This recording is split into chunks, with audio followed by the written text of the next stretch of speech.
today we're going to talk about economics of irrigation systems, and my goal is kind of the same as before. I'm going to go through some different systems here.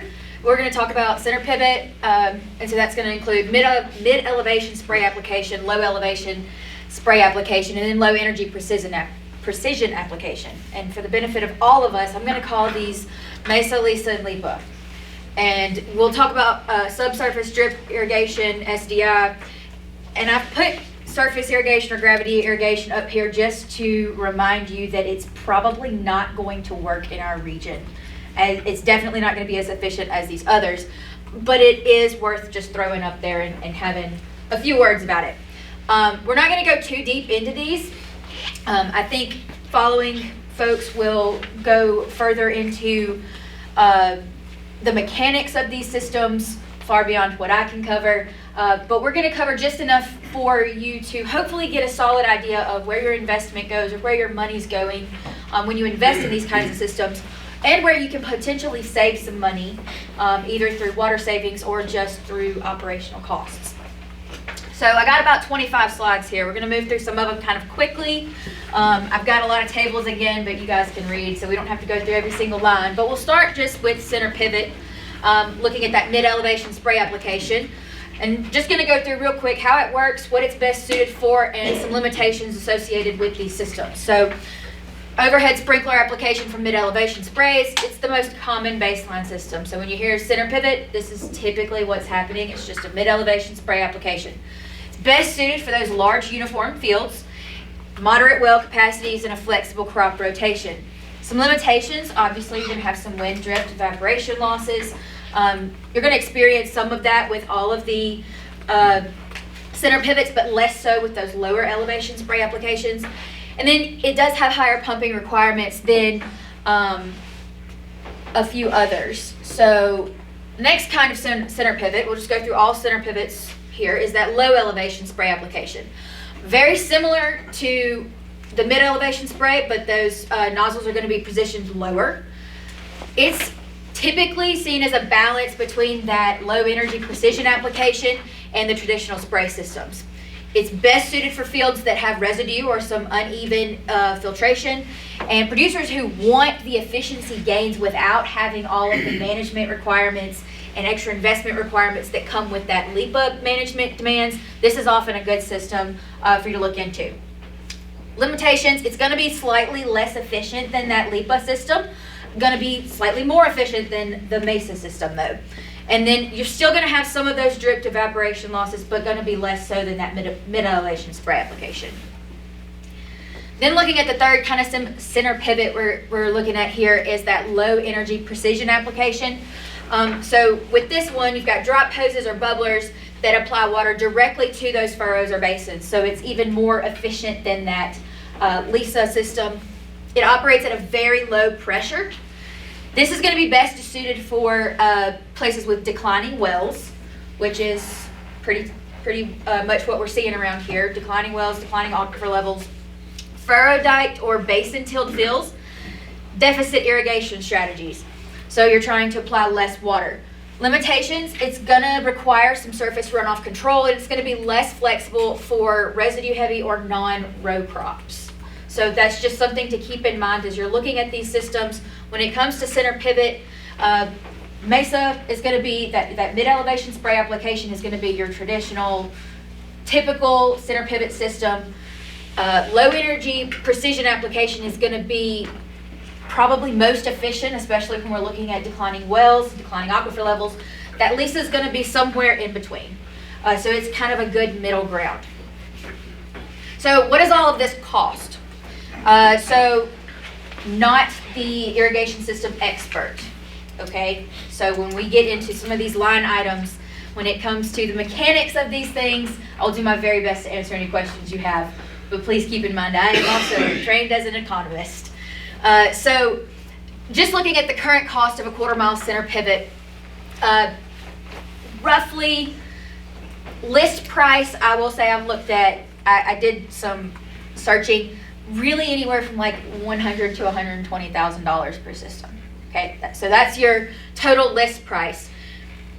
Maybe you get a discount You need to consider installation, freight, pivot pad, other items. So your total price is going to probably be somewhere between $75,000 and $100,000. That's if you get a customer discount of some sort. So you're looking at a pretty hefty investment, but it is one of the most common systems used because it's so easy to manage. And that's something we'll see here in a little bit. Some of these other systems, they just get a little more tricky to manage. And remember that time is money. Whether it's your time to learn how to use the system or you're paying someone else to learn how to manage that system, that is also an investment. So just looking at this center pivot cost here, these are the components of that system. We won't go through all of these, but you have those listed, or should, in your notes. So just looking at center pivots, a system with 30-inch spacing, you're looking at about $105,000. 25-year expected life for the structure itself. For those regulators and heads, it's probably going to be about 7 years. So you're going to have to replace those every so often. Hose should last about 10 years, should cost around $1 a foot. Older systems are eligible for NRCS cost share and TWB cost share. So that's something to keep in mind if you're looking at these systems. Moving on to mobile drip irrigation, and I know y'all are going to talk about this in more depth later in the day, so we'll just hit the high points. It is a center pivot based system. There are flexible drip lines attached to pivot drop hoses. So these drag along the soil surface, applying water in a continuous line as that pivot moves around. It uses low operating pressure, very similar to that low energy precision application system.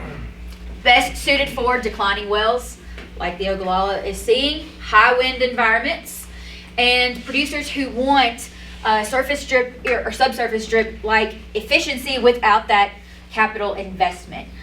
So mobile drip irrigation is obviously something that a lot of people are starting to talk about around this region because of what it's best suited for. We're in an area with high winds, we're in an area with declining wells, and people want to be more efficient, but they don't want to do that at such a cost that they can't recover. Some limitations: these drip lines, like any other mechanical pieces, are going to be subject to wear, exposure, UV exposure especially, and drag damage. They're going to have more maintenance requirements than regular center pivots or spray pivots. They're less suited for rough or rocky or grazed fields without very careful management. So if you graze any of your circles and you have irrigation systems out there, this is something to consider. That might be a limitation there for you. So current cost of changing to a mobile drip system on a quarter-mile center pivot with 30-inch spacing. Since there's a lot of talk about mobile drip irrigation, people are very interested in it, you can fairly easily switch from center pivot to mobile drip, but it's going to cost you. So just looking at some things, there's going to be some changes, obviously, in some of the mechanical parts that you need, and then installation costs generally going to come around to $35,000 to $55,000, somewhere in that ballpark. Again, depending on if you have a discount or if you have other parts already available to you that you're not having to purchase new and invest in those. So, thinking about this mobile drip irrigation, when we're talking about the application efficiency, it should be somewhere between that low energy precision application and SDI. The basic cost elements is going to be roughly $300 an acre installed with a 12 to 15 year useful life. So you can expect some leaks, 15 to 50 per system per year. That estimated repair cost is going to be about 50 cents per leak for materials, labor, and replacement. 200 foot of hose connectors generally is provided with the initial system purchase for basic repairs, but anything beyond that, you'll have to purchase those additional materials. So what this tells me is mobile drip irrigation might have a lot of potential for our region, but it's going to be a decent amount trickier to manage. It's going to require a little more care than just your traditional center pivot system. So that is something to keep in mind. Like I said, learning how to use these systems, learning how to effectively manage them. If you're going to go spend $100,000 or $50,000 on something, you want to make sure you know how to use it properly and you're getting your money's worth out of it. That's going to take some time on your part if you aren't already, familiar with how to operate those systems, or you're going to have to train somebody else to do it. And that is a cost that a lot of times we don't consider when we're looking at investing in new equipment, is the time it takes to learn how to use it. So that's just something to keep in the back of your mind, is anytime you're talking about switching from one system to another or changing your operational goals in any way, there's a learning curve there. Other considerations, I guess I just said that, learning curve to operate, but it's not nearly as significant as for subsurface drip irrigation. NRCS does cost share mobile drip irrigation, so that's another thing to think about. So subsurface drip irrigation is the next one, SDI. So how this works is just kind of like it sounds. It's subsurface, so it's going to be buried drip tape, delivers water directly to that root zone in frequent small irrigation events. It's going to be best suited for extremely limited well capacities, long-term cotton or corn systems, that's kind of sounding like the south part of the panhandle between here and Lubbock, fields with uniform soils and long planting horizons. So again, you've got long-term cotton or corn systems and extremely limited well capacities, makes it something that is potentially suitable for this region. Some limitations: high capital cost. I've already thrown out some things that are $100,000, $50,000. High capital cost here for subsurface drip irrigation. Maintenance and repair risk. You're going to have some additional risk here that you don't see with those other systems. So with low energy precision application, and so that with the LISA and the LIPA, both of those are going to have lower nozzle heads, and so you've got that extra risk of some drag damage, some UV exposure that maybe you don't have with those traditional systems. With this one, now you've got a risk of rodents or root intrusion, which is something you're not going to deal with when those nozzles are above ground. So something else to think about. And then less flexibility once installed. It's a lot more difficult to move something that is underneath the surface than something that's sitting on top of it. So just thinking about that, again, time is money. So think about the time you're going to have to put into managing a system like this. Put pen to paper. If it's worth it, it's worth it. If it's not, it's not. But that should definitely be in the back of your mind when you're thinking about not just the investment and the efficiency of the system, but when something breaks, how big of a pain in the butt is it going to be to go fix it? Or if something needs to be moved, how many hours and how many people is it going to take to do that? A few more notes on this subsurface drip system. Investment cost, somewhere around $2,000, $2,200 an acre. Repair cost, here remember on that mobile drip irrigation, I said expect 15 to 50 leaks per year. With the subsurface drip system, you can expect 80 to 125 leaks per year in a 125 acre system. So that's significantly higher. And remember that this is below the surface. So again, just something to think about. Instead of 50 cents a leak to repair, you're looking at something more like $15 a leak to repair. So higher maintenance costs, higher repair costs. Useful life, about 25 years, if you can keep up with it. So moving into, just real quick, that last irrigation system I mentioned, surface irrigation or gravity irrigation. Again, I just put this up here to as a comparison, because a lot of regions still use surface irrigation. We are not one of those regions that can do that. We don't see enough precipitation really to justify investing in surface irrigation systems. But the way that it works is water flows across the soil surface through furrows or borders. It's best suited for fields with good leveling and strong wells. That's the part we have limited access to in this region. Short-term or transitional irrigation and low capital situations. So if you're transitioning systems and it's in a good rain season, maybe this is an option. Limitations, obviously it's going to be the least amount of efficiency because you have less control over that water flow. and it's not suited at all to declining aquifer conditions. So this is something that we see still used pretty frequently in the Mississippi Delta region. It's not something we're going to see as often as you move west of Mississippi. The good old days.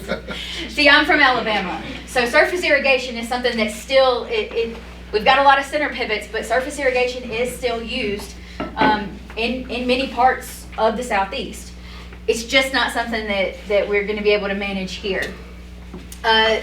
So I was alive in the 80s, so it's still here. Well, hate to break it to you, I don't think you're going back to surface irrigation anytime soon. Okay, so you can't convince Steve about cover crops. You're not going to convince me about surface irrigation anywhere west of the Mississippi River. How about that? So, here's one of my big ugly tables. I had several of these last time. Of course, I had to put another one up here. So this is just to kind of help you compare across those different systems. Same with what we were looking at with the agronomics. Some attributes you want to consider here are going to be, the typical efficiency, the application efficiency of whatever system you're looking at. Capital investment. Now, this is going to be that initial investment cost, not your cost of switching or your ongoing maintenance or repair costs. This is like initial, I've got to put a system in, I have nothing going for me, dollars per acre, roughly, okay? Annual repair costs, those vary. So again, I'm using that low, moderate, high scale, kind of just comparing. Maintenance intensity, this is where you want to think about, golly, if something breaks, how long is it going to take me to fix it? How many hands do I need? Etc. Useful life. Most of these are going to have a pretty solid useful life, somewhere in the ballpark of 20 years. All right, so you make the investment, it's a pretty hefty investment, but if you make that investment and you keep up with the maintenance and repairs and take care of what you put your money into, it should last you a good 20 years. Typical operating pressure, y'all are going to know more about that than I do, but of course that's going to be tied to your well levels and the amount of water you have access to and how efficient you are. Wind sensitivity, definitely something you want to consider in this region. Deficit irrigation suitability, so this is, can I reduce my water use without hurting my yields or anything else? And then management skill required, that's another thing. All right, that's going to be, how big of a learning curve is it going to be for me to go from using my traditional center pivot to some fancy new system? How many hours am I going to have to sit there and play with that? How many cuss words am I going to scream? Something to consider. Am I going to have to increase my blood pressure meds? Might not want to do that. So, as you go from the left to the right on this table, you're looking at better efficiency.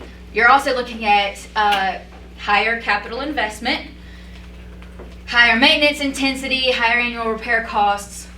Useful life, like I said, is about the same. Operating pressure tends to vary. Wind sensitivity, the ones that are going to have the most wind sensitivity are going to be those center pivots. And basically, the higher those nozzles are off the ground, the more sensitive they're going to be to that wind drift and evaporation issue. Deficit irrigation, you get over here into these low energy systems and the drip irrigation, you're going to have a better suitability for that deficit irrigation, but you're going to have some additional management skill requirements there too. So now looking at irrigation system cost comparison. So this is looking at that annual operating cost. Now, not that capital investment. So this is that capital investment in dollars per acre. So, surface irrigation, pretty cheap. You can't do that here. Mesa and Lisa, still relatively cheap compared to some of the others. LIPA and the drip irrigation are going to be similar, and then SDI is going to be... I got a couple questions real quick before we go on. So on the capital investment, are you talking about buying pipe, or are you talking about the well? Because it seems a little bit, what is that, your capital investment for surface? Because that doesn't seem quite right with the rest of them to me. Or you buy Okay, enough when you sink- say- when 'cause you you're say- not developing a well, because then it doesn't show it on the other ones, right? Right. Well, so when you say surface irrigation, what do you think? I don't know. I mean, what do you got on surface? I mean, I'm thinking, is it just some old aluminum pipe or some new poly pipe or something like that? Varies. Or if it's tubes and a ditch, it's gonna be less. Right, The other so thing it's gonna too is- vary Yeah. it's gonna vary depending on what system you use. Yeah. So you've got something where, maybe you're just laying pipe, sure, Yeah. that's gonna be a little bit cheaper. Then you've got something like a tailwater recovery system that is often used in surface irrigation. That's gonna be a hefty investment. That's where you're gonna get closer to that 700, maybe even higher per acre. So that's just put in as a cost comparison, varies. That's not something that's gonna be very effective or efficient in this region. I put it up there as a comparison when we're talking about less equipment versus more equipment. You gotta think also, this is not efficient Yeah, in and this the- region. And the other thing, I have a little bit of an issue with your wind sensitivity. I mean, I think surface should be outlawed and fined personally, but that's just me. Because, I grew up in that. It I grew up is. doing that when I was should a have kid. this column in red, okay? It's And- outlawed in Texas. Yeah. Don't do it in the Yeah. panhandle, okay? But my thought too on your wind sensitivity, that water on the mound, there's a lot of evaporation loss by that just laying on top of the ground. It doesn't matter if you're not getting infiltration, you got water sitting in the ground, you're losing a lot that's laying on the ground too. So really you have a lot of wind sensitivity and evaporative losses on a surface irrigation system as well. Evaporation losses, yes, but this is wind sensitivity, this is not evap. That's just wind sensitivity. Yeah. So, you could I'm argue just you saying, could if have you some look through evap the loss list, on all it of makes you these. wonder what they are, because that's a big part of it. Because your wind, are you talking about it tearing up the mesa system, or what you're losing in evaporation losses? More What about you were. wind drift. More about wind drift here. So this wind sensitivity, sure, that's gonna be tied to your evap losses too. This is more about that water drifting where you didn't plan on putting it, right? So the higher those nozzles are off the ground, they're a little more sensitive to that movement. As they get lower to the ground, they're less sensitive, and then when they're underground, wind doesn't matter, right? So that's what I mean by wind sensitivity. And when we're talking about surface irrigation, we're talking about water that is sitting on the ground. So if you're talking about 6-7 inches of standing water in a rice paddy, yes, there's going to be some wind sensitivity if the wind is blowing 50-60 miles an hour. But that's not what we're talking about here. So when I say surface irrigation or wind sensitivity for surface irrigation, there's really not a lot tied to that when I'm talking about water going where you didn't want it to go. That's what I'm talking about here is wind drift. Maybe that wind drift sensitivity. Let's add a word in there. Any other questions on that one? Yeah, that might not have been as clear. That definitely should be outlawed in red. Well- I put it up here as comparison because Well, it's and then- cheaper, it's less maintenance. In the Just 50s, we seeing put in something. 50s, 60s, 70s, before we got there was a lot of underground irrigation lines, all that stuff was put in to do the surface Mhm. flooding or surface Yeah. grow water. Well, now So, we I don't mean, you really got a have lot of enough things water in there, to do but yeah. that, so Yeah. maybe let's not. Okay, so moving into irrigation system cost comparison, this is where we're talking about those annual costs, not the investment cost, but that annual cost. So center pivot, your initial cost, so this would be like that initial investment around somewhere in the ballpark of $100,000. Compare that to that subsurface drip irrigation, nearly $300,000. Okay, so quite a bit of difference there. We're going to compare this on 125 acres. If you look at dollars per acre, you're looking at roughly $800, $850 for the center pivot, more like $2,200 an acre for SDI, both with a useful life of 25 years. So that annual cost comes out to $33 and $88 respectively. If you are converting that center pivot to the mobile drip irrigation, you're looking at different levels of savings depending on the useful life of that system. So if the system lasts you 10 years, your annual cost's probably around $30. If the system lasts you 12, you're looking at 25, 15, 20. So basically, the longer you can get that system to last, the cheaper your annual operating cost is going to be. You're just spreading that cost out across more years, more time. So that's going to be the same with any economic investment you make. The longer you can make that investment last, the better off you are. You're getting more bang for your buck. Until you have to start replacing transmissions on things, and then maybe it's worth getting a new vehicle or whatever. So that was a system cost comparison. So now let's look at projected water savings of going from that mid-elevation spray to low elevation spray, and that low energy precision to subsurface drip irrigation. So just looking at the baseline acres, what's that, 2015 baseline acres, that may not be what I want to look at here. I want to find the system efficiencies. Okay, so we're looking at, for that Mesa, 75% system efficiency compared to the Lisa system, about 85%, 90% for LIPA, and then 95% efficiency for SDI. So kind of like that big table we just looked at, kind of get more expensive, those systems get more efficient, but there's a trade-off there. So estimated water saved, looking at the combined systems, about 1.3 acre inches. Going from that mid-elevation spray to that low-elevation spray, somewhere around 2.5 acre inches. And then from Lisa to LIPA, looking at about 1 inch. So these water savings versus water supplied, this is where you're going to see most of your, if you're talking about differences in profits. Remember, we talked about that last time a little bit, where I mentioned that using some different operational practices can affect your yields, but most of your savings is going to come from your water, not from your changes in yield. It's going to come from that water savings. So definitely something you want to think about when you are thinking about switching from one system to another. What is your water savings going to be? That's where the dollar savings is going to come in. Not just, can I get my repair costs down or my maintenance costs down, or this one has a lower investment.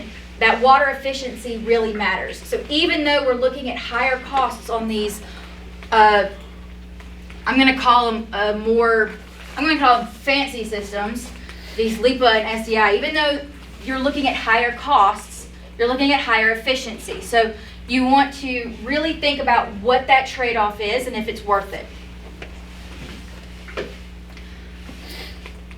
Okay, so real similar here, just comparing economic value of conversions. Converting, let's see, going from Mesa to LIPA, again, kind of like I said, you're going to save a few acre inches of water.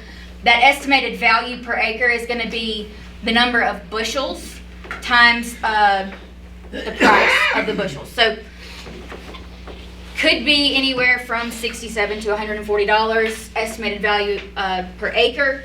Going from Lisa to LIPA, going to be lower, but still some value in converting from one system to the other. Value of water savings at varying level of efficiency gain. So this is what I was talking about, where it's not necessarily from any yield changes, it's going to be from that efficiency and that water savings. So if you're looking at your base water applied, this is, we'll assume 2% efficiency gain, 5%, and 10%. Estimated value per acre, obviously the higher or more efficiency you can gain, the more water savings you're going to have. Even if you only gain 2%, you're still gaining some savings there. So this is going to be something that's going to vary for each operation. You're going to have to sit down and really see what the savings could be for your operation. Generally though, and you've got all of these tables in your notes. I know I'm running out of time here. But you can look and see what the estimated water savings for each of these systems are, and kind of do some math and numbers on your end to see what your potential savings are for your operation. So just kind of round this out, water savings and economic value, those relative water savings, and this is going to be, we'll compare these systems to that traditional mid-elevation spray application pivot system. For that LISA system, that low elevation spray, it's going to be about 5 to 10% less water applied than that traditional system. For LIPA, it's going to be 10 to 20%. And then for SDI, or that subsurface, is going to be 15 to 25% less water applied. Again, I just throw that surface irrigation in there as a comparison. 10 to 30% more water required than that center pivot. So even though that center pivot is quite an investment, it is something that's going to be worth it in this region. We simply do not have the capacity to rely on surface irrigation. Okay, you might as well be dry land. Field studies consistently show that LIPA and SDI increase water using efficiency by 15 to 30% without yield loss. So again, don't expect your any savings that you have to come from improved yields. You really want to expect those to come from water savings, but there is still some potential for a little bit of yield improvement, if nothing else, no yield loss. So in the Panhandle, water saved is often worth more than yield gain. I've said that a billion times at this point. Lower pumping volumes, lower fuel costs, reduced drawdown, longer system viability, stabilized yields under declining well capacity. Economic analyses show that LIPA often outperforms SDI economically when installation cost exceeds $800 an acre for SDI. So that subsurface drip irrigation, this is installation cost, okay? So this is not capital investment, it's installation cost. But remember that total capital investment was like $2,200 an acre. So this is just, again, what economic analyses show. Doesn't mean it would be true for you, but certainly something to keep in the back of your mind. At some point, LIPA is going to be better than SDI because it's more economically viable. SDI becomes competitive only at very low well capacities or high commodity prices. I can tell you right now, we don't have this right now. All right, this is not, we're not looking at high commodity prices right now. So very low well capacities, and very low is a relative term there. So you have to decide what very low means. But at some point, SDI does become competitive.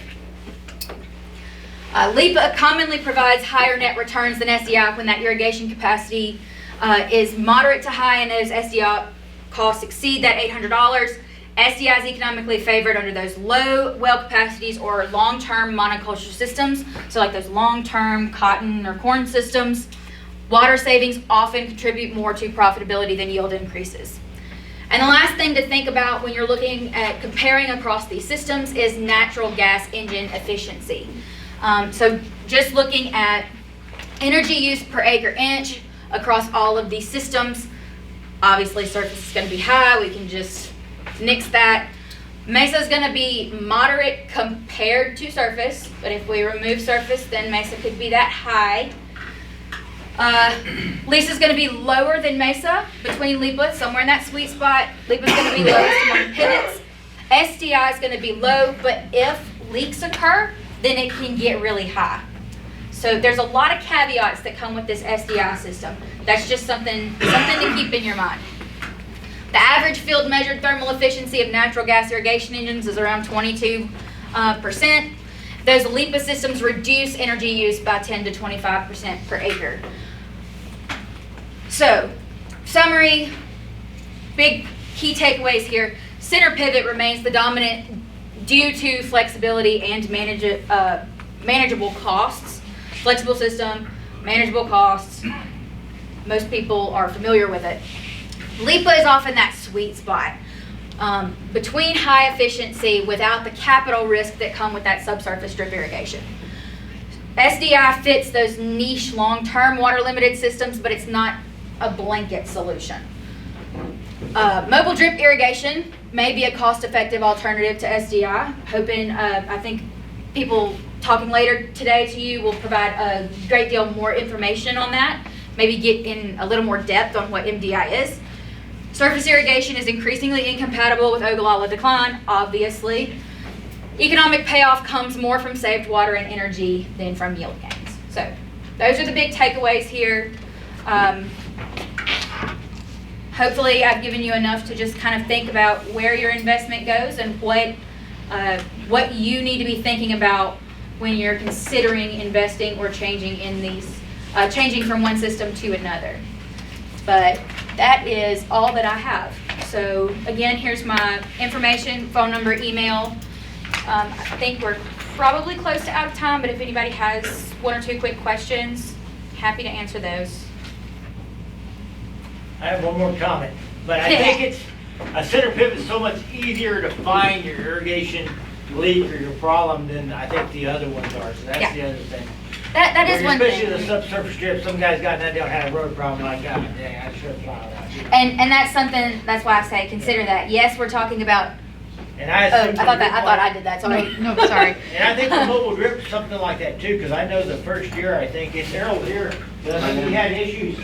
Did you have issues when you first put in your drip the first year with a lot of things, hard to find leaks in it that first year? Absolutely. Yeah, so I mean. Yeah, so that's why I say that. You know, we're talking about these systems and, you know, there's a difference in the efficiency, and yes, that water savings is what we're looking for, but consider not just the investment in the mechanics or the system itself, but also think about how difficult it's going to be for you as an operator to manage that system.